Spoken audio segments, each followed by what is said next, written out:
नमस्कार बच्चों, मैं आलोक कुमार यादव। कल आप लोगों को व्याकरण में बताया था कि संस्कृत का जो व्याकरण है उसकी जो रचना की सर्वसम्मति जिस पर है सबकी, उसकी रचना की महर्षि पाणिनि ने, जिसका नाम अष्टाध्यायी है, जिसमें कुल 8 अध्याय हैं और प्रत्येक अध्याय में 4 पाद हैं और कुल 32 पाद हैं। इसका जो प्रथम सूत्र है,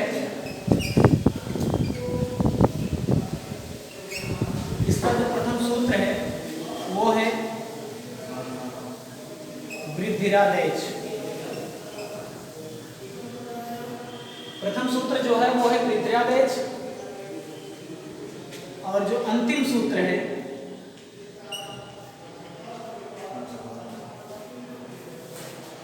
वो है अंतिम सूत्र जो है वो है।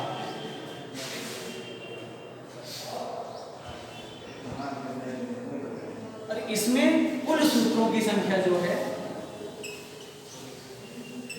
अष्टाध्यायी के सूत्रों की संख्या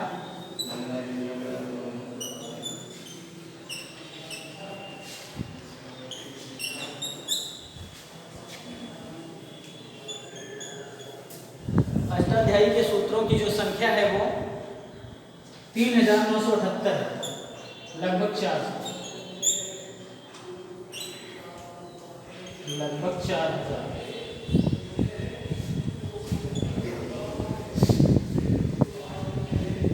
इस अष्टाध्यायी पर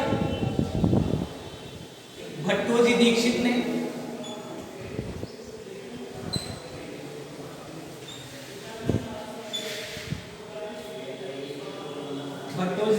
सिद्धांत कौमुदी की रचना की।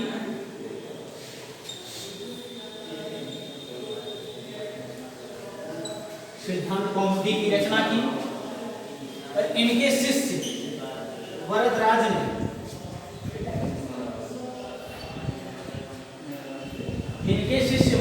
ने लघु सिद्धांत कौमुदी की रचना की। लघु सिद्धांत कौमुदी की रचना।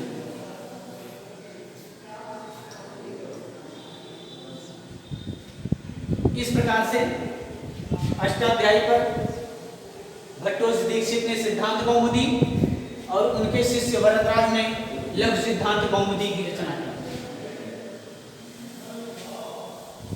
जो संस्कृत के जो 3 आचार्य हैं, जिन्हें त्रिमुनि कहा जाता है, त्रिमुनि के नाम से महर्षि पाणिनि,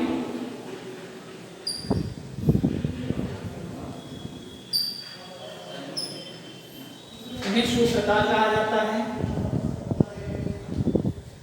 सूत्रकार भी कहा जाता है इन्हें,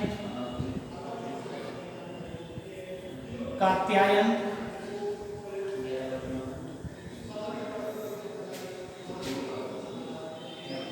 या वररुचि। कात्यायन को वररुचि भी कहा जाता है।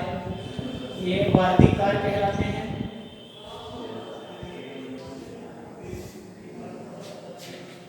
और तीसरे हैं पतंजलि, ये भाष्यकार कहलाते हैं।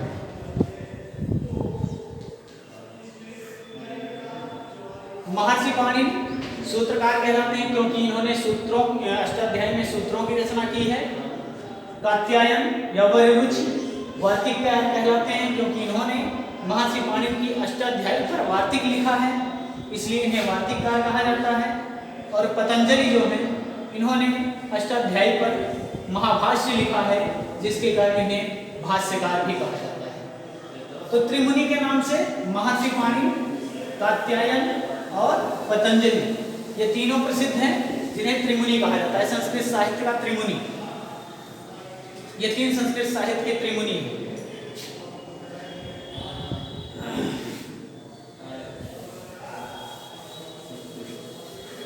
इसके बाद हम आते हैं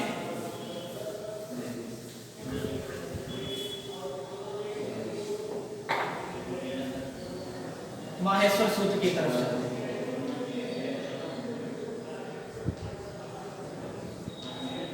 माहेश्वर सूत्र, इसे हम कई नामों से जानते हैं। माहेश्वर सूत्र को शिव सूत्र,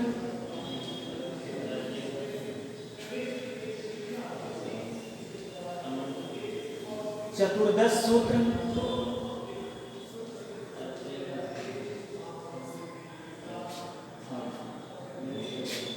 क्षमामनाय सूत्र,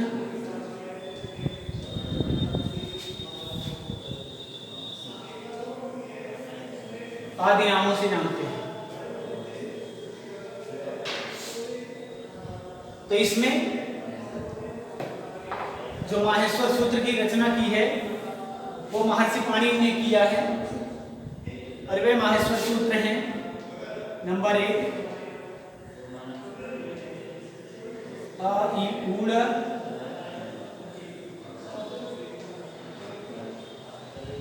री ऋक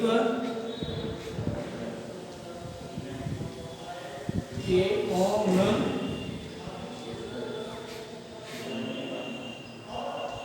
ऐ औच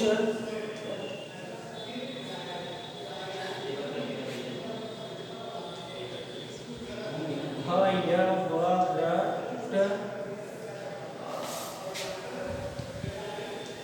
य ञ म ल न म झ भ ञ घ ढ ढ श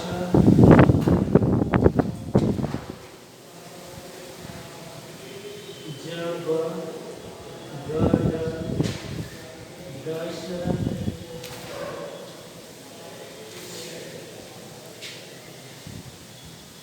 ख ख छ ठ थ च ठ त ब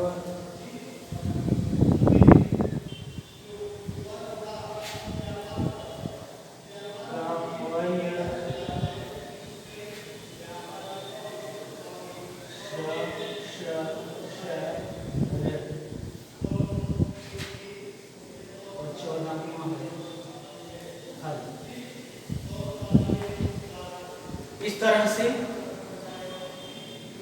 इन्होंने 14 माहेश्वर सूत्रों की रचना की, और इस 14 माहेश्वर सूत्रों में सबसे पहले उन्होंने स्वर वर्णों को रखा, उसके बाद व्यंजन वर्णों को रखा, फिर इस तरह से उन्होंने क्रम में रखा है। पहले के जो 4 सूत्र हैं, पहले से चौथे तक उन्होंने स्वर वर्णों को रखा है, 5वें से लेकर के हल तक 14वें तक व्यंजन वर्णों को रखा है। इनमें जो अंतिम वर्ण होते हैं वो हलंत युक्त होते हैं, इत संज्ञक कहलाते हैं, इसलिए इनकी गणना नहीं की जाती है। ला का ना च ट ड़ म ञ ढ श श व य द और ला, इनकी गणना नहीं की जाती है। इस प्रकार से एक क्रम में महर्षि पाणिनि ने इसको सजाया है। हम देखते हैं कि पहला जो सूत्र है आ ई ऊड़, आ ई उ, अंतिम संज्ञक वर्ण को हम नहीं लेते हैं। दूसरे सूत्र में री री का को नहीं लेंगे, ए ओ ना की गणना नहीं होगी, ऐ और औ, ये चारों सूत्रों के हैं। इस तरह से ये जो हैं आपके पूरे स्वर वर्ण हैं। स्वर वर्णों में आ ई उ री ली ए ओ ऐ और औ, ये 9 स्वर हैं, लेकिन इनमें से मूल स्वर 5 हैं, आ ई उ री और ली। मूल स्वर 5 हैं और इसके बाद ए ओ ऐ और औ, ये जो है संयुक्त स्वर की श्रेणी में आते हैं। इसे उन्होंने संयुक्त स्वर बताया। तो मूल स्वरों की संख्या संस्कृत में कितनी होती है? मूल स्वर जो होते हैं वो 5 होते हैं, संयुक्त स्वर जो होते हैं वो 4 होते हैं, और टोटल स्वरों की संख्या जो होती है वो 9 होती है।